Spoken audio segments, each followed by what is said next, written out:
Convertir la basura en energía combustible limpia. Neutralizar los residuos nucleares. Capturar los gases que causan el efecto invernadero y enterrarlos. Una industria en plena expansión en el siglo XXI. Edificios sostenibles y ríos que renacen.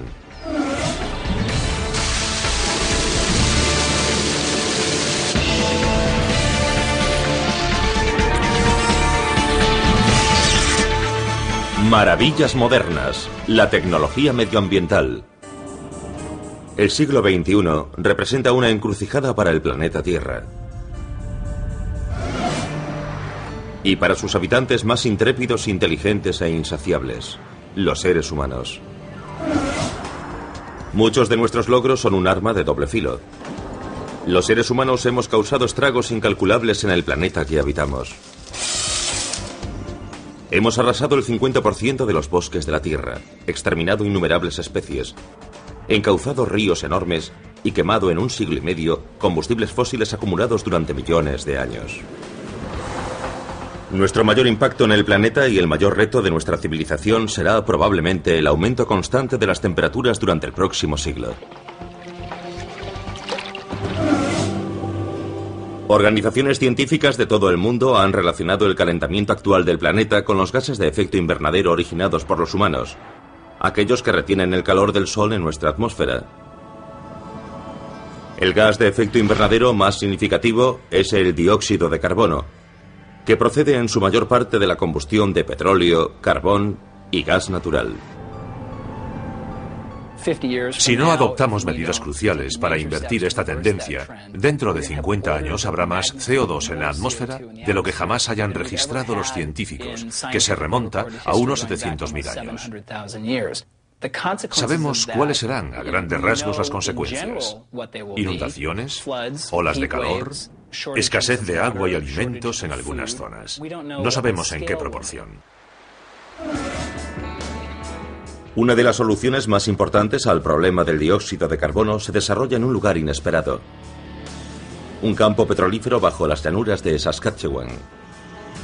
Esta reserva de petróleo, llamada Maydale Field, es también el campo de pruebas de una tecnología del siglo XXI conocida como captura y almacenamiento geológico de CO2. Esta consiste en capturar emisiones de carbono y enterrarlas bajo tierra. El Maydale Field, explotado por la Apache Canada Limited, se perforó por primera vez en 1953. Tiene una capacidad de 525 millones de barriles de petróleo. Pero como sucede en muchas otras reservas del planeta, el petróleo más fácilmente recuperable ya ha sido extraído. El petróleo de Maydale Field se encuentra en rocas parecidas a estas. Se trata de rocas muy sólidas. Tienen el aspecto de esponjas, con poros vaculares, llamados bags. Estos poros están llenos de petróleo y en algunos casos de agua y petróleo. Necesitamos extraer el petróleo de estas rocas y conducirlo a un pozo en la superficie. Para hacerlo se necesita presión. Desde los años 60 en Maydale Field se ha utilizado la inyección de agua para aumentar la presión subterránea y así empujar el petróleo hacia los pozos de extracción. Pero una gran cantidad de petróleo se aferra a las rocas y no puede ser separado de ellas usando agua. Lo que hay que hacer es inyectar un disolvente para que se combine con el petróleo y así poder separarlo de las rocas. La compañía Apache ha decidido utilizar el dióxido de carbono como disolvente. El CO2 que transporta esta tubería ha sido comprimido a una presión de unos 140 kilos por centímetro cuadrado, hasta el punto en que se comporta como un líquido. A continuación se inyecta directamente en la reserva, a 1457 metros bajo tierra. Cuando inyectamos el CO2 en la reserva, se combina con el petróleo y modifica sus propiedades químicas y físicas, lo que le permite separarse de la roca. Así podemos aprovechar un petróleo al que de otro modo no tendríamos acceso. Utilizar CO2 para separar el petróleo de la roca no es una tecnología nueva. Lo novedoso es el origen de este CO2. 322 kilómetros hacia el sur, en Beulah, Dakota del Norte, se encuentra la Dakota Gasification Company, que quema carbón para fabricar combustibles sintéticos. Este proceso emite una gran cantidad de dióxido de carbono a la atmósfera. o lo hacía hasta hace no mucho tiempo.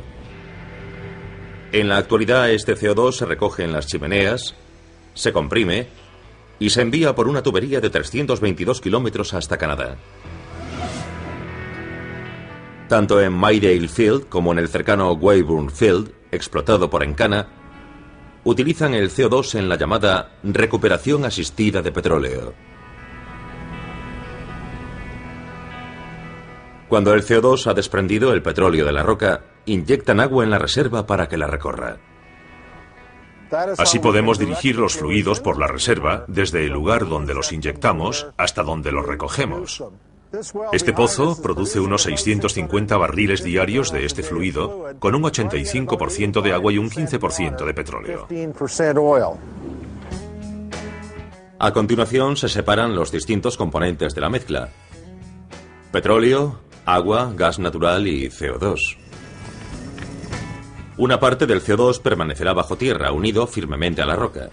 El resto será presurizado de nuevo a 140 kilos por centímetro cuadrado, combinado con el CO2 de la tubería de la compañía Dakota e inyectado de nuevo en el subsuelo. Durante los próximos 40 años, el CO2 de la compañía Dakota seguirá desprendiendo tanto petróleo como sea posible. Conforme lo haga, ocupará el vacío dejado por el petróleo en la roca. Utilizando la extracción por agua, creíamos que la vida útil del campo sería de unos 15 años. Con el CO2 creemos que este campo seguirá en funcionamiento en 2045. Los gases de efecto invernadero se entrarán entonces en la reserva de petróleo y los 280 pozos serán clausurados con cemento. Las mismas rocas que almacenaron petróleo y gas natural durante millones de años deberían hacer lo mismo con el CO2.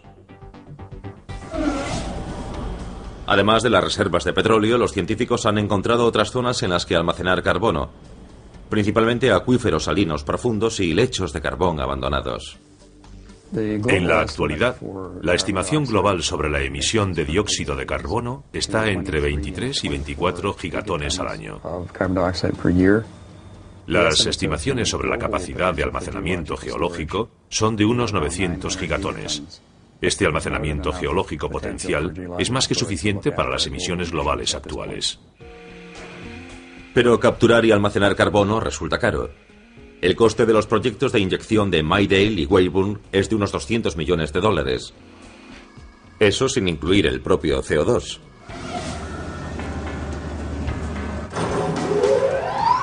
Pero esta elevada inversión permitirá a las compañías Apache y Encana producir 215 millones de barriles que no se podrían conseguir de otro modo, y que generarán miles de millones de dólares. Un incentivo evidente. La pregunta es, ¿quién pagará la captura y el almacenamiento de CO2 cuando no quede más petróleo que recuperar? La búsqueda de sistemas para almacenar carbono o reducir su producción para que no sea liberado en la atmósfera es un asunto cada vez más regulado. Algunos estados, como California, ya están poniendo límites a la cantidad de carbono que las fábricas pueden emitir. En estas situaciones, para poder seguir proporcionando electricidad a sus clientes, las fábricas tendrán que encontrar modos de capturar y almacenar carbono. Si no lo hacen, tendrán que abandonar ciertas tecnologías que les han resultado muy rentables en el pasado. Lejos de las llanuras de Saskatchewan, barridas por el viento, en el caluroso desierto de Arizona, otra compañía ha conseguido dejar de emitir CO2 empleando un sistema literalmente verde. La central eléctrica Red Hawk, propiedad del Servicio Público de Arizona, es una gran estación eléctrica de ciclo combinado. Quema gas natural para hacer girar sus gigantescas turbinas, que generan 1000 megavatios de electricidad. La mayor parte de los desechos producidos por la combustión de hidrocarburos son agua y dióxido de carbono, que normalmente se emite a la atmósfera como gas de efecto invernadero. Pero si se combinan el H2O y el CO2 con los rayos del sol de Arizona, se obtiene la fórmula mágica de la fotosíntesis. Así que el Servicio Público de Arizona se alió con una compañía llamada Green Fuel Technologies, a fin de realizar un innovador experimento: capturar con algas parte de los gases de efecto invernadero producidos por la central. Las algas solo tienen una misión en la vida: consumir CO2 y dividirse, por lo que son el medio perfecto para encargarse de nuestras emisiones de CO2 de efecto invernadero. El CO2 y los restos de agua se recogen en el cañón de la chimenea de gas natural y son conducidos mediante tuberías hasta estos tanques bioreactores. Como todas las plantas, las algas consumen el carbono como alimento para su proceso de crecimiento y expulsan solo oxígeno. Este proceso comienza en el vivero, donde los biólogos de Green Fuel cultivan diversas variedades de algas. Casi todas las especies de algas se duplican durante el fotoperíodo de un día, 8 horas, y aquí en el vivero conseguimos 3 fotoperíodos. Usamos los restos de agua de la central para cultivar estas algas. Así que adaptamos estas algas a este entorno en particular, a esta agua en particular y a este gas en particular. Así logramos que sean muy resistentes en esta zona. A continuación, estas asombrosas plantas son transportadas al bioreactor diseñado para distribuir equitativamente la luz solar y el CO2 hasta que las algas están listas para ser recogidas. Este tubo nos permite introducir el gas en el sistema. Estos dos son para los circuitos de refrigeración. Y con este recogemos las algas. Cuando el crecimiento de las algas alcanza una concentración determinada, podemos extraer una parte. El Servicio Público de Arizona y Green Fuel no se limitan a tirar las algas. No es una coincidencia que el lodo de las algas cosechadas se parezca mucho al petróleo. Al igual que los hidrocarburos, las algas son químicamente complejas y contienen gran cantidad de energía. Utilizamos las algas mediante un proceso de 3 etapas. La primera consiste en recoger los aceites de las algas para fabricar biodiesel. En la segunda recogemos el almidón que contienen las algas y con él fabricamos etanol. Lo que queda de las algas son proteínas que podemos utilizar como alimento para el ganado. Estas algas también pueden ser secadas y quemadas de nuevo en la central eléctrica. Pero también se pueden utilizar para fabricar papel, plásticos o alimento. De hecho, la mayoría consumimos muchas algas en nuestras comidas diarias sin saberlo. Creo que con el tiempo desarrollaremos una estrecha relación simbiótica con estas plantas que llevan aquí millones y millones de años. Desde luego, mucho más tiempo que nosotros. El experimento ha tenido tanto éxito que el Servicio Público de Arizona y Green Fuel pronto llenarán esta estructura de criaderos de algas. Aplicar esta tecnología a gran escala implicaría un salto mucho mayor. Para capturar el 100% de las emisiones de CO2 de una central se necesitarían unas 0,8 hectáreas de algas por megavatio. Eso significa que una gran central como Red Hawk necesitaría 809 hectáreas. Pero en Green Fuel Technologies ya han pensado en eso. En los Estados Unidos hay más de 1.700 centrales eléctricas, lo bastante grandes para albergar instalaciones como estas. Y gracias a sus subproductos potencialmente rentables, el papel de las algas en la reducción de las emisiones de carbono podría autofinanciarse. Para resolver el problema del carbono se necesitarán diversas soluciones simultáneas, como salvar bosques y humedales que capturan naturalmente el CO2 y extender el uso de energías renovables que no emiten carbono.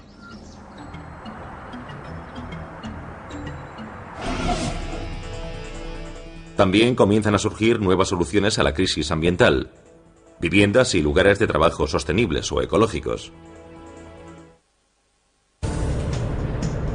Para encontrar la causa de muchos de los problemas medioambientales solo tienen que observar su hogar y su lugar de trabajo. Los edificios consumen buena parte de los recursos del planeta. El 50 o el 60% de la energía de los Estados Unidos no la consumen los coches, que es de lo que más se habla, sino el aire acondicionado, la calefacción y la iluminación de los edificios. Bienvenidos al edificio sostenible o ecológico. ¿Sus 3 objetivos? Utilizar menos materiales de construcción y que sean más ecológicos, reducir considerablemente el consumo de agua y energía, y construir sin utilizar productos químicos tóxicos. Aplicar esas tecnologías tanto como se pueda es con mucho el modo más barato y más rápido de reducir tanto las emisiones de gas de efecto invernadero como, en general, las de los contaminantes convencionales del aire. He aquí la prueba. Una elegante vivienda moderna de 3 dormitorios construida por Living Homes en Santa Mónica, California. Su efecto sobre el medio ambiente se tuvo en cuenta antes incluso de su construcción. Esta vivienda se compone de un armazón de acero formado por 11 módulos prefabricados que fueron ensamblados sobre el terreno en un solo día. Un diseño prefabricado reduce considerablemente el gasto en construcción. La construcción normal de una vivienda conlleva una enorme cantidad de desechos. El 30 o el 40% de los materiales terminan en un vertedero. Los encargados de los vertederos dicen que un 30 o 40% son desechos de construcción. Con materiales prefabricados, los desechos de construcción son un 2% de media, ya que se utilizan diseños previos para todo. Es todo muy preciso. Además, la estructura de acero evita los problemas de moho y humedad de la madera. Es un material muy saludable y también reciclable. Gran parte de los materiales son reciclados y sostenibles, y todas las superficies fueron construidas sin utilizar productos químicos tóxicos como el formaldehído, que se suele utilizar en adhesivos y cubiertas.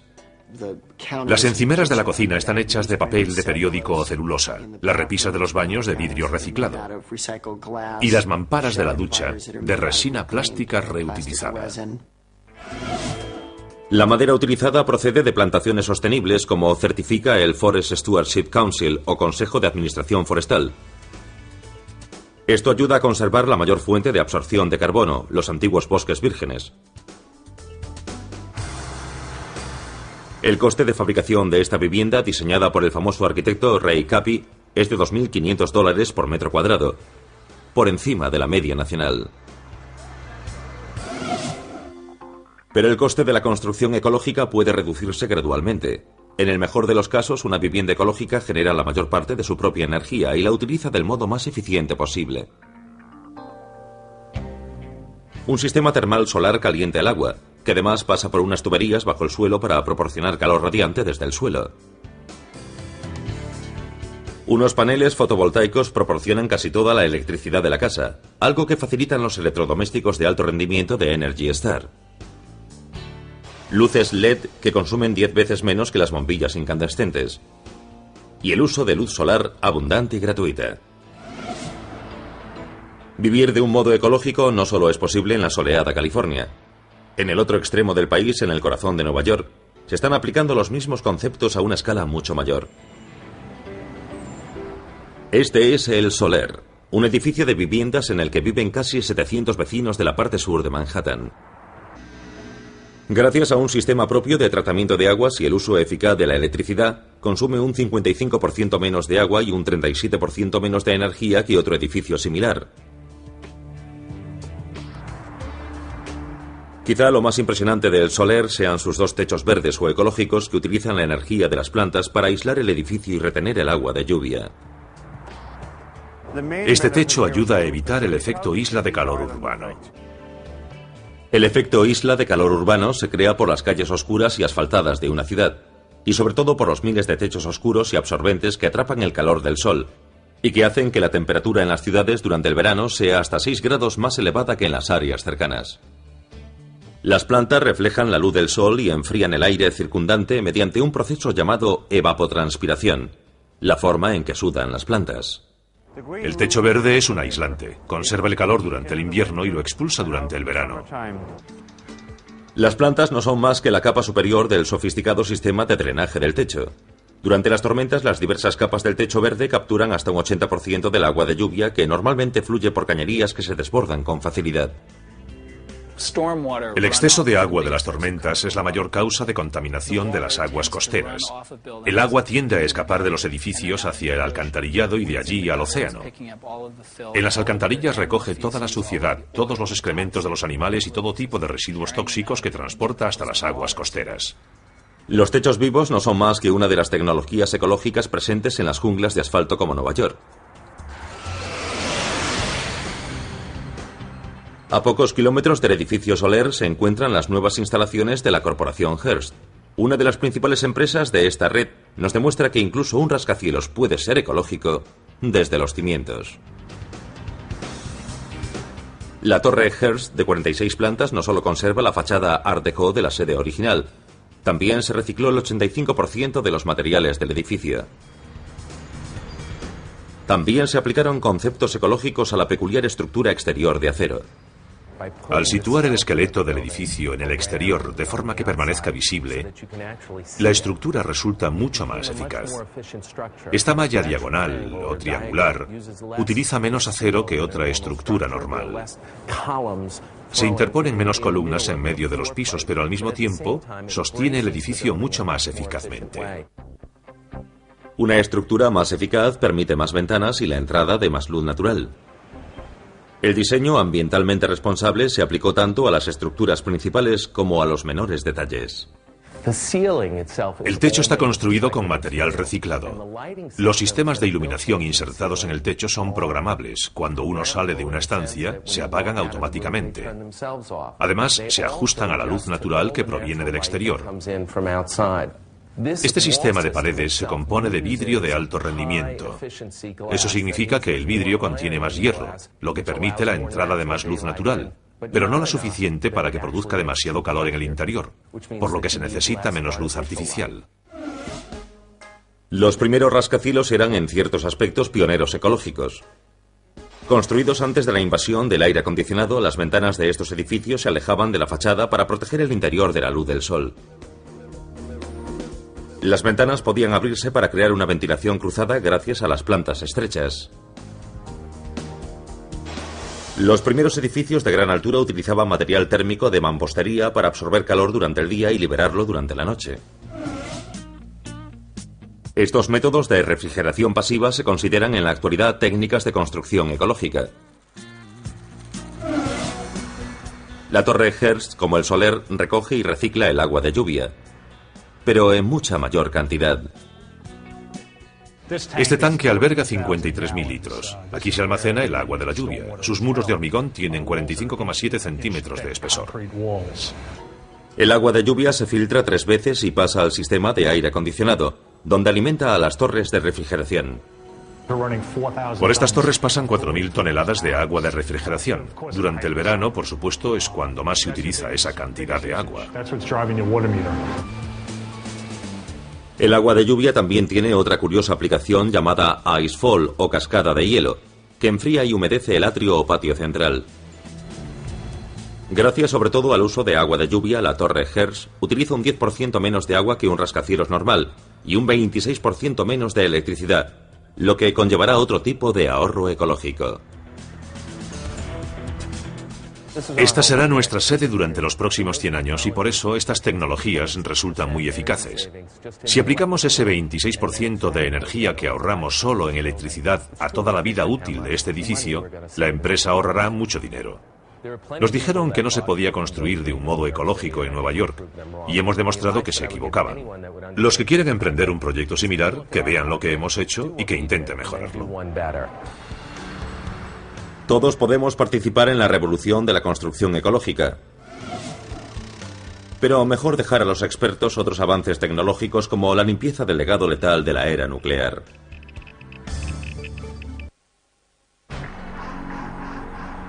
Este es el complejo secreto Y-12 del Departamento de Energía en Oak Ridge, Tennessee.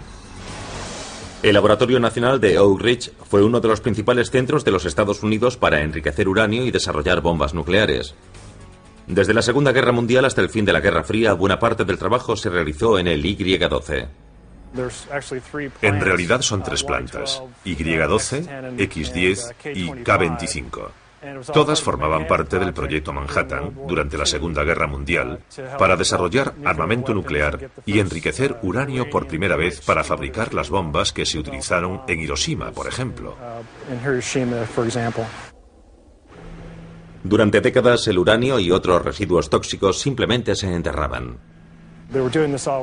Todo se hacía con tanta rapidez que no tenían tiempo para deshacerse de los residuos de un modo más apropiado. Desde la planta Y-12, donde se procesaban componentes de las armas nucleares, los residuos se almacenaban en depósitos. La Y-12 produjo millones de litros de residuos procedentes de la fabricación de armamento nuclear que se depositaron aquí hasta 1984. Después drenaron los depósitos, los cubrieron y construyeron un aparcamiento encima. Pero eso no impidió que el U-6, un tipo de uranio soluble en agua, se filtrase hasta las aguas subterráneas de la zona. Y contienen hasta 1000 veces la concentración legal de uranio. El primer paso para solucionar este desmán es tomar una muestra de la capa de agua subterránea, compuesta aproximadamente de un 30% de agua mezclada con tierra. Cuando extraemos una muestra, la sometemos a varias pruebas. Primero la escaneamos con este aparato, un medidor de radiaciones beta y gamma. Esta es una muestra que hemos extraído anteriormente. Presenta bastante actividad, como demuestra el sonido del medidor. Podemos seguir examinándola con el fluorímetro de rayos X. Mediante la fluorescencia de cada elemento, podemos saber cuántos de esos elementos contiene y medirlos en partes por millón. La Y12 y otras instalaciones del Departamento de Energía se enfrentan a un problema que hasta hace no mucho tiempo no tenía solución. Unos 32 estados presentan contaminación por uranio, muchos de ellos debido a la extracción de uranio y su procesamiento en distintas plantas. Así que el problema está bastante extendido y concierne principalmente al Departamento de Energía, que es el responsable de esta materia. Para enfrentarse a la que podría ser la mayor tarea de limpieza medioambiental de la historia, los científicos del Laboratorio Nacional Oak Ridge han comenzado a experimentar con un nuevo sistema de biorreparación. La biorreparación es un sistema que utiliza organismos vivos como microbios o bacterias para convertir los contaminantes del suelo en elementos menos dañinos. El uso de la biorreparación para estabilizar metales pesados como el uranio 6 era un sistema revolucionario y no comprobado. La tarea se complicó aún más cuando descubrieron que el subsuelo y las aguas subterráneas bajo la Y12 contenían muchas otras toxinas además del uranio. Los microbios no podían sobrevivir. Contiene percloroetileno, un compuesto orgánico tóxico y otros metales. Níquel, una concentración muy alta de aluminio. El nivel de acidez es tan elevado que disuelve todo tipo de minerales en el suelo. Y el olor del ácido nítrico es muy evidente. Por tanto, antes de que los científicos puedan aplicar la biorreparación al uranio, bombean el agua subterránea hasta la superficie y la someten a múltiples transformaciones químicas. La primera utiliza un separador de vacío y filtros de carbono para retirar del agua toxinas orgánicas volátiles. El siguiente paso consiste en traer el agua hasta estos tanques de retención, donde lo primero que retiramos es el aluminio. En este lugar en particular, la concentración de aluminio es muy elevada, de unas 400 o 500 partes por millón. Se draga y se bombea hasta otro tanque de retención. El agua todavía contiene enormes cantidades de nitrato tóxico que se utilizaba para limpiar el instrumental del armamento nuclear, por lo que se bombea hasta el interior de este bioreactor de lecho fluidizado, donde los microorganismos la desnitrifican. Por último, el agua es devuelta al subsuelo y puede comenzar la tarea principal: estimular a los seres microscópicos para que conviertan el inestable y soluble uranio 6 en el estable e insoluble uranio 4. El primer paso consiste en bombear hasta el subsuelo y las aguas subterráneas una fuente de energía que estimule a los microbios. En este caso, se trata de etanol. Cuando introducimos metanol, etanol o acetato en las aguas subterráneas, alimentamos a las bacterias. Y cuando se han alimentado tienen que respirar y necesitan los metales para hacerlo. Conforme las bacterias respiran, desprenden un electrón extra que se une a ciertos metales, incluido el uranio. Los electrones portan una carga negativa que reduce el estado de oxidación del uranio, disminuyendo el número de cargas positivas en cada átomo de uranio. Se trata de un rasgo muy importante, ya que si reducimos, por ejemplo, el estado de oxidación del uranio desde uranio 6 a uranio 4, el uranio deja de ser soluble en el agua. Deja de fluir con las aguas subterráneas, se precipita y se queda en el suelo de un modo muy estable. El estable uranio 4 permanece en el subsuelo y no en las aguas subterráneas. El asombroso éxito de este proyecto ha atraído la atención de científicos de todo el mundo. Aunque aún no ha sido probado a gran escala, parece ser un avance crucial en la estabilización no solo del uranio, sino de otros metales tóxicos. Gracias a la biorreparación, el Departamento de Energía ha ahorrado a los contribuyentes una suma considerable en esta limpieza. El coste de esta limpieza, utilizando tecnología convencional, sería de unos 300.000 millones de dólares. El sistema de biorreparación es mucho más barato y seguro, ya que no es necesario cavar ni realizar transportes por carretera con los riesgos que eso implica. Mientras los científicos del Laboratorio Nacional Oak Ridge siguen estudiando esta solución microscópica a un enorme problema de residuos, la industria encuentra nuevos usos para otros desechos, desde el lodo de papel a millones de toneladas de basura. El reciclaje se ha convertido casi en un tópico del movimiento ecologista y en algo tan rutinario como sacar la basura. Pero reciclar material desechado para crear productos útiles tiene un profundo impacto en el medio ambiente. Tomemos como ejemplo una lata de aluminio. Reciclando aluminio, latas por ejemplo, ahorramos un 95% de energía en comparación con su fabricación tradicional. A escala nacional eso representa un ahorro de unos 15 millones de barriles de petróleo al año gracias al reciclaje de las latas y otros productos. Una tonelada de papel reciclado salva unos 30 árboles. Por no mencionar 26.500 litros de agua, 4.000 kilovatios hora de electricidad y 27 kilos de productos que contaminan el aire. La industria papelera, por su diseño, es quizás la segunda o tercera industria del mundo en consumo de energía. En Neenah Paper, situada junto al río Fox en Wisconsin, reciclan mucho más que papel.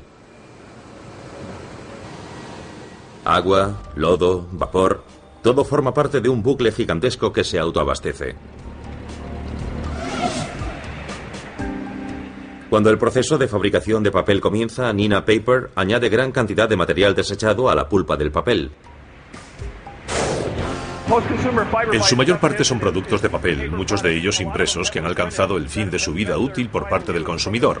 La empresa que lo recoge decolora un poco el material y lo transporta en esta forma, con un 50% de humedad. El material reciclado se combina con pulpa virgen, además de colorantes, aditivos y mucha más agua.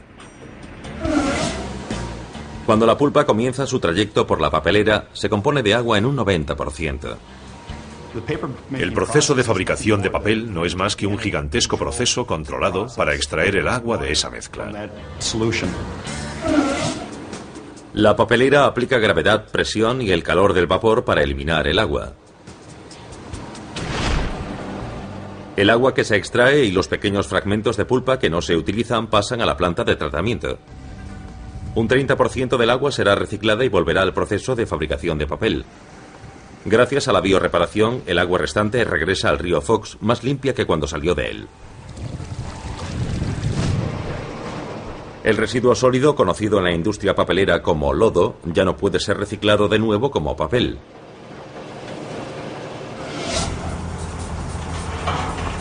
Cada día, 1.300 toneladas de lodo de la fábrica Neenah y otras papeleras de la zona se transportan a la cercana central eléctrica de Fox Valley, donde se utiliza de un modo limpio como biocombustible.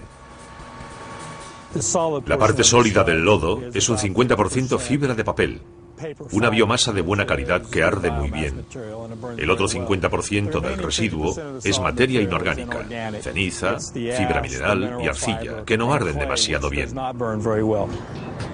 Este material inorgánico se funde para formar una sustancia similar al vidrio que después es enfriada súbitamente para formar un compuesto de vidrio que tendrá múltiples aplicaciones, como asfalto o papel de lija. La parte orgánica del lodo se quema en esta caldera de 7 pisos de altura. Esta caldera está diseñada para producir 136.000 kilos de vapor cada hora, a 24,6 kilos por centímetro cuadrado a 315 grados centígrados. A continuación, el llamado vapor verde regresa por unas tuberías a Neenah Paper, donde se utiliza para secar el papel. El vapor verde ha reemplazado casi por completo a las calderas de gas natural de la fábrica, que no suelen utilizarse. Hemos reducido el consumo de gas natural más de un 80% y reemplazado un combustible fósil con algo que ha sido un residuo del proceso. Representa un gran ahorro energético y medioambiental. Convertir el lodo en vapor también beneficia al entorno. Si esta fábrica cerrase mañana, los vertederos de este condado estarían llenos en un año. Los vertederos. Tradicionalmente se han considerado la antítesis del reciclaje, Lugares donde millones de toneladas de materiales potencialmente útiles sufren una muerte lenta y desagradable para la vista y el olfato. También son uno de los mayores productores mundiales de metano. Este gas de efecto invernadero, más dañino que el dióxido de carbono, surge conforme la basura se va descomponiendo. Pero en los vertederos actuales se ha descubierto cómo transformar gases de efecto invernadero en energía de combustión limpia.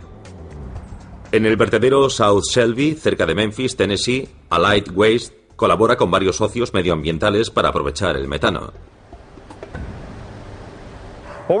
Nos encontramos justo encima de desechos enterrados hace 5 o más años, junto a un pozo de gas que extrae metano de debajo de la superficie. 120 de estos pozos se adentran entre 20 y 42 metros en la basura para extraer 140 metros cúbicos por minuto de gas de vertedero, suficientes para calentar 30.000 hogares. Estos pozos verticales están situados a 30 o 40 metros unos de otros. Forman un círculo en torno a los desechos enterrados. Lo que pretendemos es crear entre estos pozos una zona de influencia de la que ningún tipo de gas, ningún tipo de metano escape hacia arriba o hacia abajo. Pretendemos que no llegue a las aguas subterráneas ni escape a la atmósfera y también que no salga al exterior. El vacío empuja todo el gas hacia un colector común. Esto es un tubo de 45,7 centímetros. Todo el gas llega y se extrae por aquí por efecto de la bomba de vacío. Cuando el gas ha sido comprimido, se conduce por esta tubería hasta la fábrica Soleil, una planta de procesado de alimentos cercana. Esta planta, que produce diversos productos alimentarios a base de soja, es la mayor del mundo en su campo. El gas de vertedero proporciona en teoría el 100% de la enorme cantidad de vapor que Soleil necesita. La vieja tubería de gas natural ya no se suele utilizar. El gas de vertedero desprende dióxido de carbono cuando es quemado, pero aún así resulta beneficioso para el medio ambiente por dos motivos. Elimina metano, el gas de efecto invernadero más potente, y sustituye las emisiones de CO2 del gas natural que ha dejado de quemarse. El ingenio humano puede convertir una molestia en un recurso valioso. E incluso hacer que un río regrese a su estado natural. Algo que puede salvar ciudades además de ecosistemas. Cuando el huracán Katrina dejó buena parte de Nueva Orleans bajo las aguas, no fue difícil culpar de la terrible inundación al fallo del sistema de diques. Pero además de los diques, la catastrófica inundación tuvo otra causa menos evidente. La constante desaparición de los humedales pantanosos de Luisiana. Los humedales han desaparecido en gran parte debido a la excesiva canalización del curso bajo del río Mississippi durante décadas y a la reducción de su cauce tradicional. El río ya no puede depositar su limo rico en nutrientes para crear humedales e islas que actúan como barreras, que desaparecen paulatinamente bajo el cada vez mayor Golfo de México a un ritmo de 88 kilómetros cuadrados al año. Los humedales y los ecosistemas del río, conocidos como corredores ribereños, controlan naturalmente las inundaciones. Los ingenieros hidráulicos calculan que cada kilómetro de humedal o bosque ribereño absorbe 19,3 centímetros de la crecida provocada por un huracán. Actúan como enormes esponjas y atenúan muy eficazmente las riadas. El filtro de las zonas ribereñas y los bosques pueden frenar el agua y distribuirla. Pueden absorber parte de la energía del cauce y dar más tiempo a las zonas que están río abajo para aceptar toda esa agua. A 3.220 kilómetros de Luisiana, en el Valle Central de California, restaurar corredores ribereños se ha convertido también en un asunto urgente. El 95% de los ecosistemas ribereños de California han desaparecido. En zonas como el Delta de Sacramento y San Joaquín, donde viven 500.000 personas y se encuentran algunas de las áreas de cultivo más valiosas del país, la única protección ante una inundación catastrófica es un anticuado sistema de diques. La ciudad de Sacramento Está considerada la urbe con más posibilidades de sufrir este tipo de daños en todo el país. River Partners, una organización sin ánimo de lucro, trabaja en una solución a largo plazo: restaurar los diezmados corredores ribereños de California. Reemplazan antiguas granjas propensas a inundarse, como esta de 680 hectáreas junto al río de San Joaquín, por el ecosistema original de la zona, lo que incluye 270.000 árboles. Sus dos objetivos principales son construir un hábitat ribereño de calidad para la vida salvaje y recuperar entornos que disminuyan el riesgo de inundaciones. La plantación no se realiza al azar. Se basa en una simulación por ordenador de una inundación en la zona y las diversas estructuras de las propias plantas. Donde la velocidad del agua es mayor, no plantamos árboles.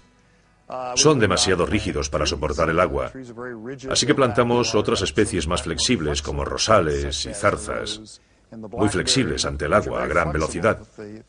Por eso saber cómo se moverá el agua durante las inundaciones es una parte crucial del diseño.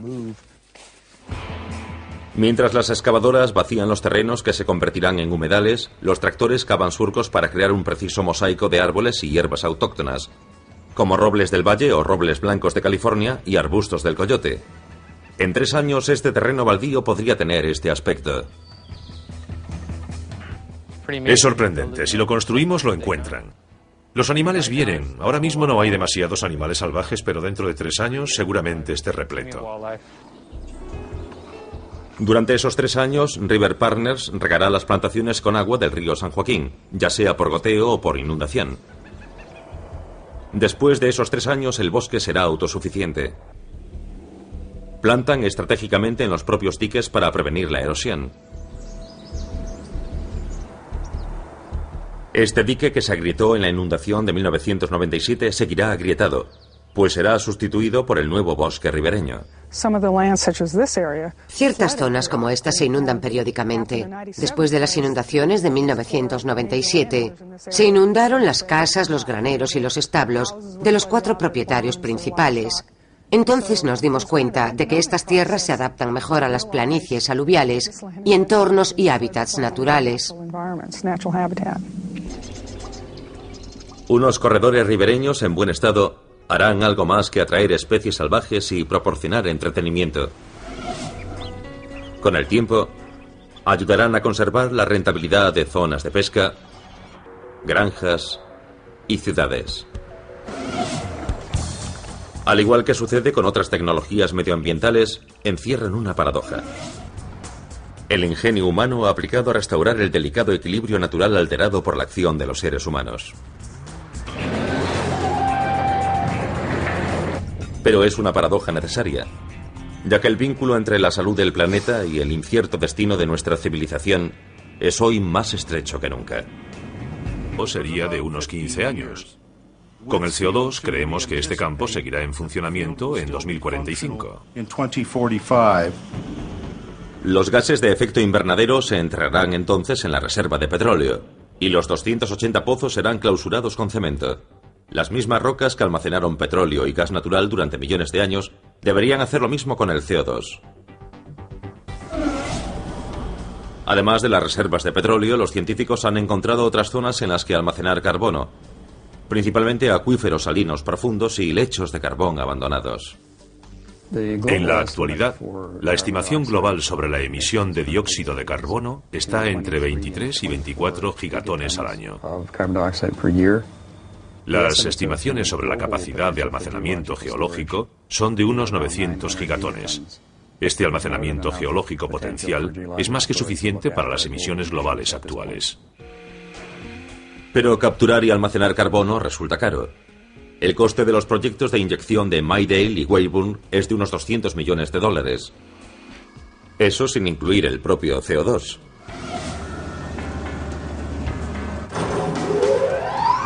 Pero esta elevada inversión permitirá a las compañías Apache y Encana producir 215 millones de barriles que no se podrían conseguir de otro modo, y que generarán miles de millones de dólares. Un incentivo evidente. La pregunta es, ¿quién pagará la captura y el almacenamiento de CO2 cuando no quede más petróleo que recuperar? La búsqueda de sistemas para almacenar carbono o reducir su producción para que no sea liberado en la atmósfera es un asunto cada vez más regulado.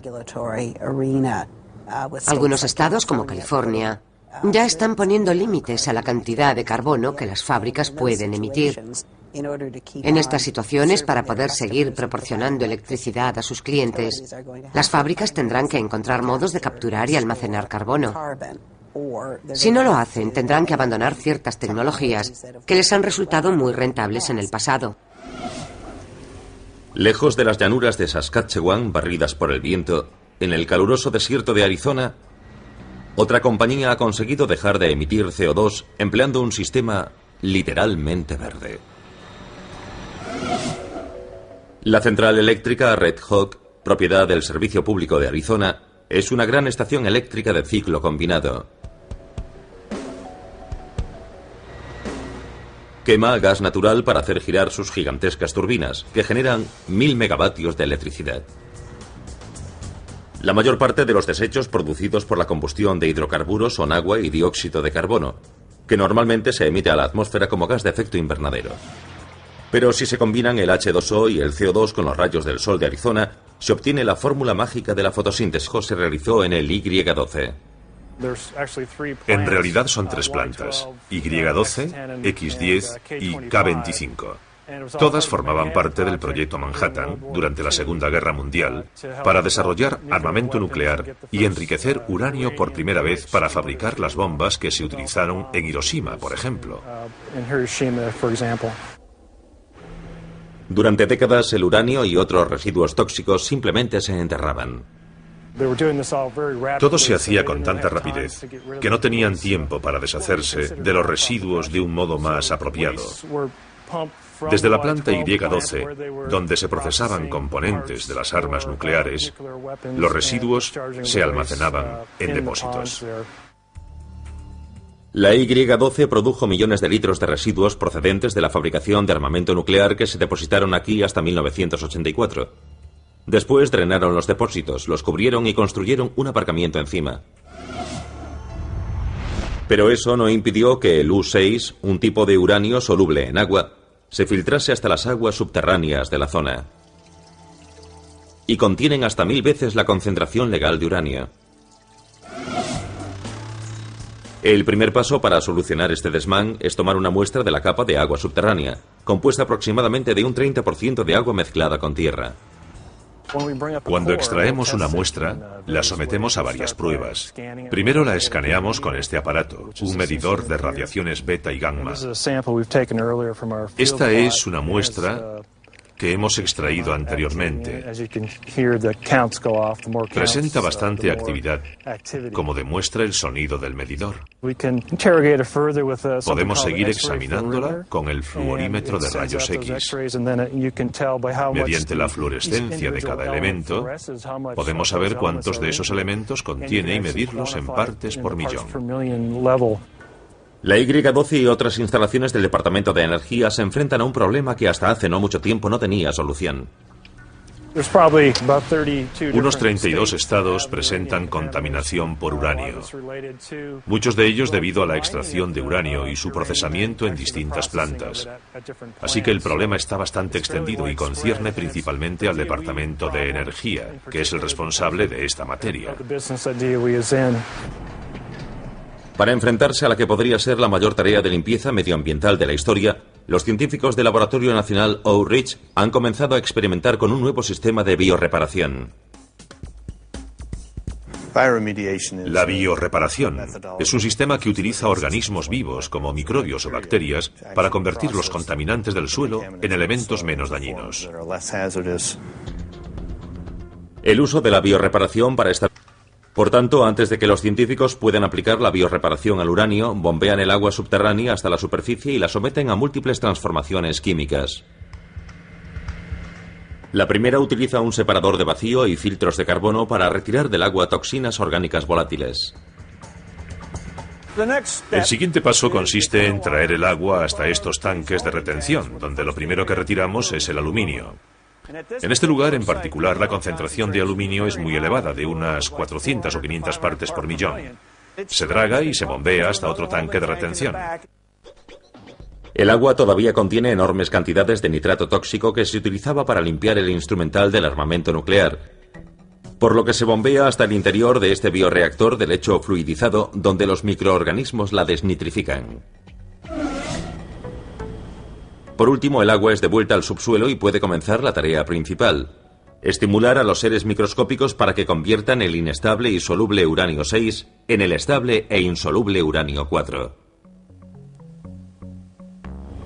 El primer paso consiste en bombear hasta el subsuelo y las aguas subterráneas una fuente de energía que estimule a los microbios. En este caso, se trata de etanol.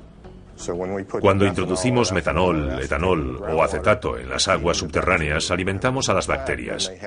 Y cuando se han alimentado tienen que respirar y necesitan los metales para hacerlo. Conforme las bacterias respiran, desprenden un electrón extra que se une a ciertos metales, incluido el uranio. Los electrones portan una carga negativa que reduce el estado de oxidación del uranio, disminuyendo el número de cargas positivas en cada átomo de uranio.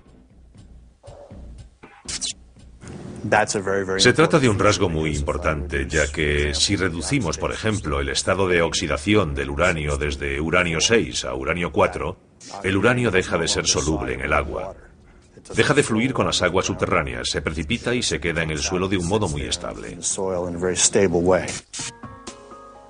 El estable uranio 4 permanece en el subsuelo y no en las aguas subterráneas.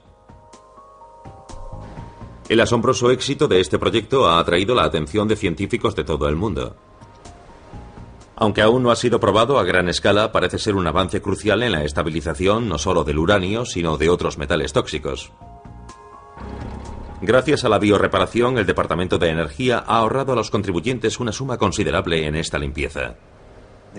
El coste de esta limpieza, utilizando tecnología convencional, sería de unos 300.000 millones de dólares. El sistema de biorreparación es mucho más barato y seguro, ya que no es necesario cavar ni realizar transportes por carretera con los riesgos que eso implica. Mientras los científicos del Laboratorio Nacional Oak Ridge siguen estudiando esta solución microscópica a un enorme CO2 para separar el petróleo de la roca, no es una tecnología nueva. Lo novedoso es el origen de este CO2. 322 kilómetros hacia el sur, en Beulah, Dakota del Norte, se encuentra la Dakota Gasification Company, que quema carbón para fabricar combustibles sintéticos. Este proceso emite una gran cantidad de dióxido de carbono a la atmósfera, o lo hacía hasta hace no mucho tiempo. En la actualidad, este CO2 se recoge en las chimeneas, se comprime y se envía por una tubería de 322 kilómetros hasta Canadá. Tanto en Maydale Field como en el cercano Weyburn Field, explotado por Encana, utilizan el CO2 en la llamada recuperación asistida de petróleo. Cuando el CO2 ha desprendido el petróleo de la roca, inyectan agua en la reserva para que la recorra. Así podemos dirigir los fluidos por la reserva desde el lugar donde los inyectamos hasta donde los recogemos. Este pozo produce unos 650 barriles diarios de este fluido, con un 85% de agua y un 15% de petróleo. A continuación se separan los distintos componentes de la mezcla: petróleo, agua, gas natural y CO2. Una parte del CO2 permanecerá bajo tierra, unido firmemente a la roca. El resto será presurizado de nuevo a 140 kilos por centímetro cuadrado, combinado con el CO2 de la tubería de la compañía Dakota e inyectado de nuevo en el subsuelo. Durante los próximos 40 años, el CO2 de la compañía Dakota seguirá desprendiendo tanto petróleo como sea posible. Conforme lo haga, ocupará el vacío dejado por el petróleo en la roca. Utilizando la extracción por agua, creíamos que la vida útil del campo sería de unos 15 años. Con el CO2 creemos que este campo seguirá en funcionamiento en 2045. Los gases de efecto invernadero se enterrarán entonces en la reserva de petróleo, y los 280 pozos serán clausurados con cemento.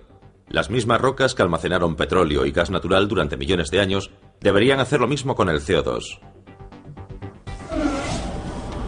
Además de las reservas de petróleo, los científicos han encontrado otras zonas en las que almacenar carbono. principalmente acuíferos salinos profundos y lechos de carbón abandonados. En la actualidad, la estimación global sobre la emisión de dióxido de carbono está entre 23 y 24 gigatones al año. Las estimaciones sobre la capacidad de almacenamiento geológico son de unos 900 gigatones. Este almacenamiento geológico potencial es más que suficiente para las emisiones globales actuales. Pero capturar y almacenar carbono resulta caro. El agua que se extrae y los pequeños fragmentos de pulpa que no se utilizan pasan a la planta de tratamiento. Un 30% del agua será reciclada y volverá al proceso de fabricación de papel. Gracias a la bioreparación, el agua restante regresa al río Fox más limpia que cuando salió de él.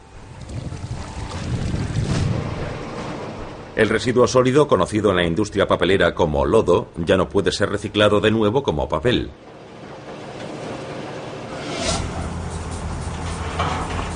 Cada día, 1.300 toneladas de lodo de la fábrica Nina y otras papeleras de la zona se transportan a la cercana central eléctrica de Fox Valley, donde se utiliza de un modo limpio como biocombustible. La parte sólida del lodo es un 50% fibra de papel, una biomasa de buena calidad que arde muy bien.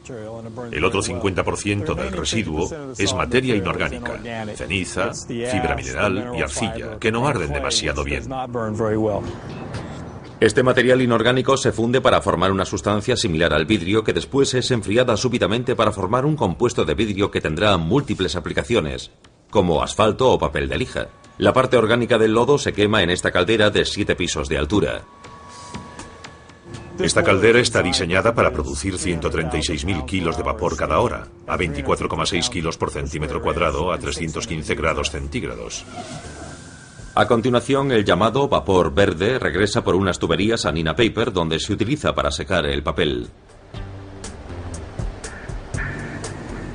El vapor verde ha reemplazado casi por completo a las calderas de gas natural de la fábrica, que no suelen utilizarse. Hemos reducido el consumo de gas natural más de un 80% y reemplazado un combustible fósil con algo que ha sido un residuo del proceso. Representa un gran ahorro energético y medioambiental. Convertir el lodo en vapor también beneficia al entorno. Si esta fábrica cerrase mañana, los vertederos de este condado estarían llenos en un año. Los vertederos. Tradicionalmente se han considerado la antítesis del reciclaje. Lugares donde millones de toneladas de materiales potencialmente útiles sufren una muerte lenta y desagradable para la vista y el olfato. También son uno de los mayores productores mundiales de metano. Este gas de efecto invernadero, más dañino que el dióxido de carbono, surge conforme la basura se va descomponiendo. Pero en los vertederos actuales se ha descubierto cómo transformar gases de efecto invernadero en energía de combustión limpia. En el vertedero South Shelby, cerca de Memphis, Tennessee, Allied Waste colabora con varios socios medioambientales para aprovechar el metano. Nos encontramos justo encima de desechos enterrados hace 5 a toda la vida útil de este edificio. La empresa ahorrará mucho dinero.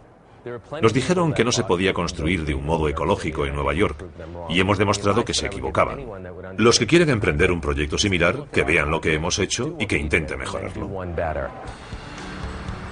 Todos podemos participar en la revolución de la construcción ecológica.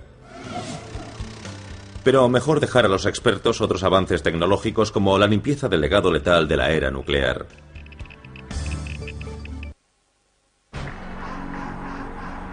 Este es el complejo secreto Y-12 del Departamento de Energía en Oak Ridge, Tennessee. El Laboratorio Nacional de Oak Ridge fue uno de los principales centros de los Estados Unidos para enriquecer uranio y desarrollar bombas nucleares. Desde la Segunda Guerra Mundial hasta el fin de la Guerra Fría, buena parte del trabajo se realizó en el Y-12. En realidad son 3 plantas, Y-12, X-10 y K-25. Todas formaban parte del proyecto Manhattan durante la Segunda Guerra Mundial para desarrollar armamento nuclear y enriquecer uranio por primera vez para fabricar las bombas que se utilizaron en Hiroshima, por ejemplo. Durante décadas el uranio y otros residuos tóxicos simplemente se enterraban. Todo se hacía con tanta rapidez que no tenían tiempo para deshacerse de los residuos de un modo más apropiado. Desde la planta Y-12, donde se procesaban componentes de las armas nucleares, los residuos se almacenaban en depósitos. La Y-12 produjo millones de litros de residuos procedentes de la fabricación de armamento nuclear que se depositaron aquí hasta 1984. Después drenaron los depósitos, los cubrieron y construyeron un aparcamiento encima. Pero eso no impidió que el U-6, un tipo de uranio soluble en agua, se filtrase hasta las aguas subterráneas de la zona. Y contienen hasta 1000 veces la concentración legal de uranio. El primer paso para solucionar este desmán es tomar una muestra de la capa de agua subterránea, compuesta aproximadamente de un 30% de agua mezclada con tierra. Cuando extraemos una muestra, la sometemos a varias pruebas. Primero la escaneamos con este aparato, un medidor de radiaciones beta y gamma. Esta es una muestra que hemos extraído anteriormente. Presenta bastante actividad, como demuestra el sonido del medidor. Podemos seguir examinándola con el fluorímetro de rayos X. Mediante la fluorescencia de cada elemento, podemos saber cuántos de esos elementos contiene y medirlos en partes por millón. La Y-12 y otras instalaciones del Departamento de Energía se enfrentan a un problema que Energía Combustible limpia: neutralizar los residuos nucleares, capturar los gases que causan el efecto invernadero y enterrarlos. Una industria en plena expansión en el siglo XXI. Edificios sostenibles y ríos que renacen.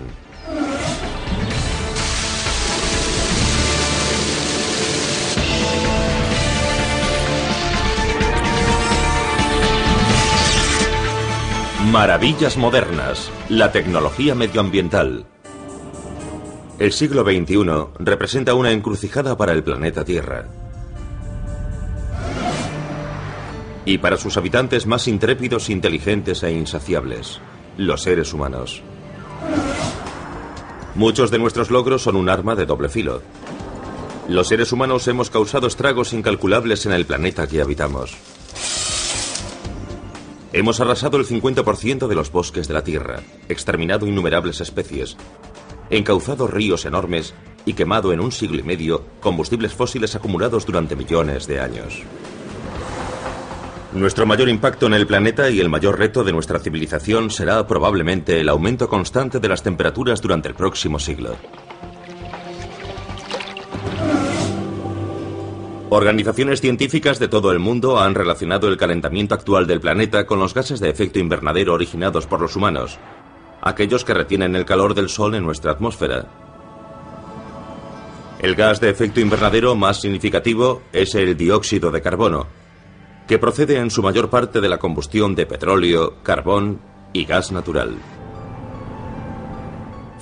Si no adoptamos medidas cruciales para invertir esta tendencia, dentro de 50 años habrá más CO2 en la atmósfera de lo que jamás hayan registrado los científicos, que se remonta a unos 700.000 años. Sabemos cuáles serán, a grandes rasgos, las consecuencias: inundaciones, olas de calor, escasez de agua y alimentos en algunas zonas. No sabemos en qué proporción. Una de las soluciones más importantes al problema del dióxido de carbono se desarrolla en un lugar inesperado: un campo petrolífero bajo las llanuras de Saskatchewan. Esta reserva de petróleo, llamada Maydale Field, es también el campo de pruebas de una tecnología del siglo XXI conocida como captura y almacenamiento geológico de CO2. Esta consiste en capturar emisiones de carbono y enterrarlas bajo tierra. El Maydale Field, explotado por la Apache Canada Limited, se perforó por primera vez en 1953. Tiene una capacidad de 525 millones de barriles de petróleo. Pero como sucede en muchas otras reservas del planeta, el petróleo más fácilmente recuperable ya ha sido extraído. E islas que actúan como barreras, que desaparecen paulatinamente bajo el cada vez mayor Golfo de México a un ritmo de 88 kilómetros cuadrados al año. Los humedales y los ecosistemas del río, conocidos como corredores ribereños, controlan naturalmente las inundaciones. Los ingenieros hidráulicos calculan que cada kilómetro de humedal o bosque ribereño absorbe 19,3 centímetros de la crecida provocada por un huracán. Actúan como enormes esponjas y atenúan muy eficazmente las riadas. El filtro de las zonas ribereñas y los bosques pueden frenar el agua y distribuirla. Pueden absorber parte de la energía del cauce y dar más tiempo a las zonas que están río abajo para aceptar toda esa agua. A 3.220 kilómetros de Luisiana, en el Valle Central de California, restaurar corredores ribereños se ha convertido también en un asunto urgente. El 95% de los ecosistemas ribereños de California han desaparecido. En zonas como el Delta de Sacramento y San Joaquín, donde viven 500.000 personas y se encuentran algunas de las áreas de cultivo más valiosas del país, la única protección ante una inundación catastrófica es un anticuado sistema de diques. La ciudad de Sacramento está considerada la urbe con más posibilidades de sufrir este tipo de daños en todo el país. River Partners, una organización sin ánimo de lucro, trabaja en una solución a largo plazo: restaurar los diezmados corredores ribereños de California. Reemplazan antiguas granjas propensas a inundarse, como esta de 680 hectáreas junto al río de San Joaquín, por el ecosistema original de la zona, lo que incluye 270.000 árboles. Sus dos objetivos principales son construir un hábitat ribereño de calidad para la vida salvaje y recuperar entornos que disminuyan el riesgo de inundaciones. La plantación no se realiza al azar. Se basa en una simulación por ordenador de una inundación en la zona y las diversas estructuras de las propias plantas. Donde la velocidad del agua es mayor, no plantamos árboles.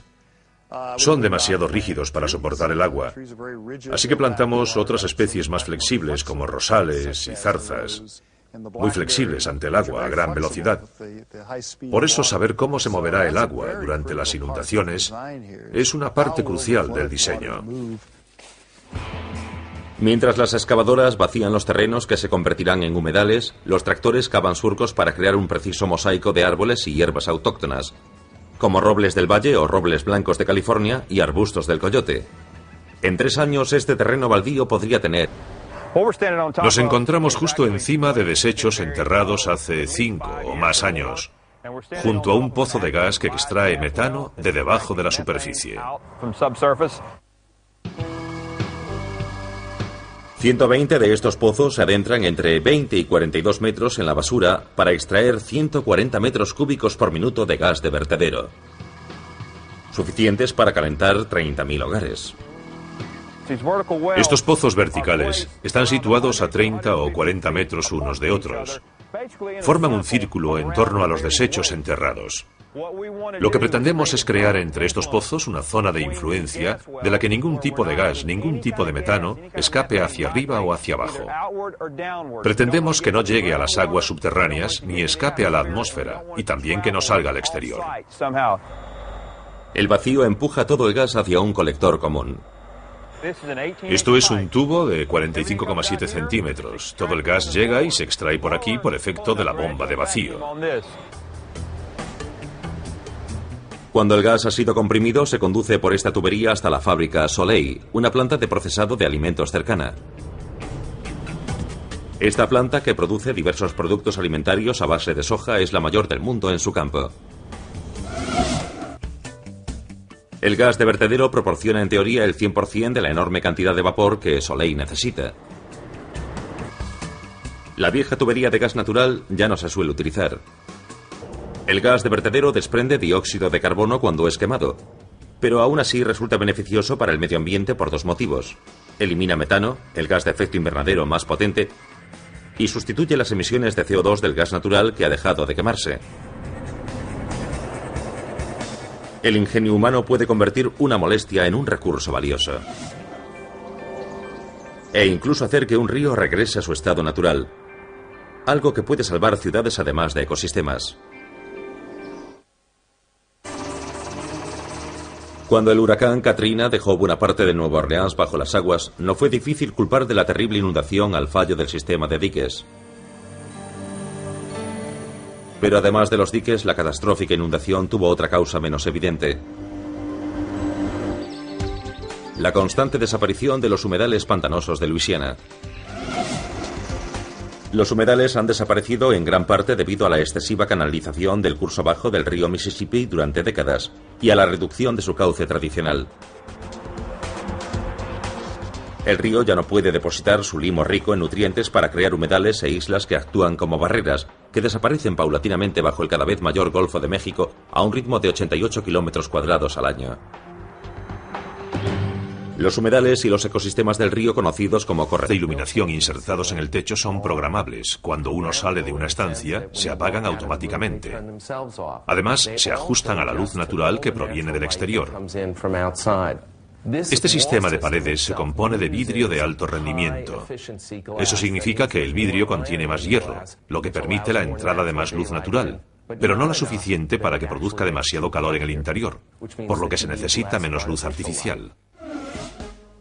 Los primeros rascacielos eran en ciertos aspectos pioneros ecológicos. Construidos antes de la invasión del aire acondicionado, las ventanas de estos edificios se alejaban de la fachada para proteger el interior de la luz del sol. Las ventanas podían abrirse para crear una ventilación cruzada gracias a las plantas estrechas.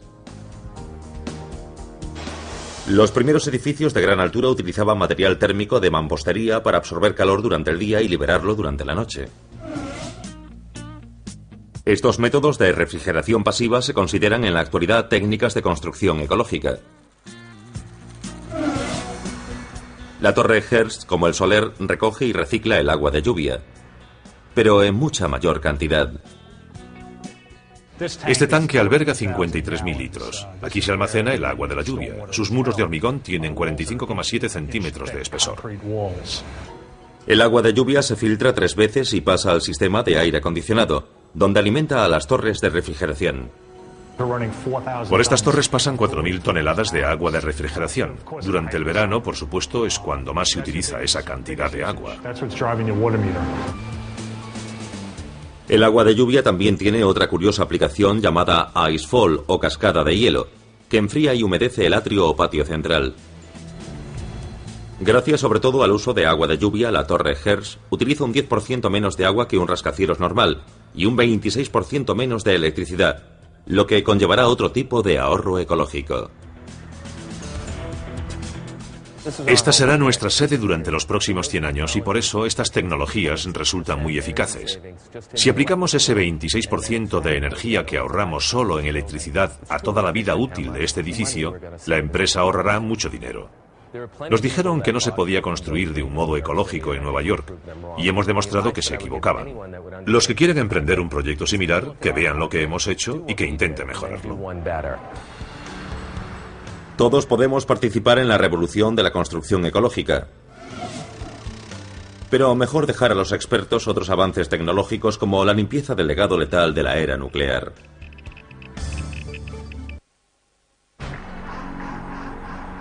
Este es el complejo secreto Y-12 del Departamento de Energía en Oak Ridge, Tennessee. El Laboratorio Nacional de Oak Ridge fue uno de los principales centros de los Estados Unidos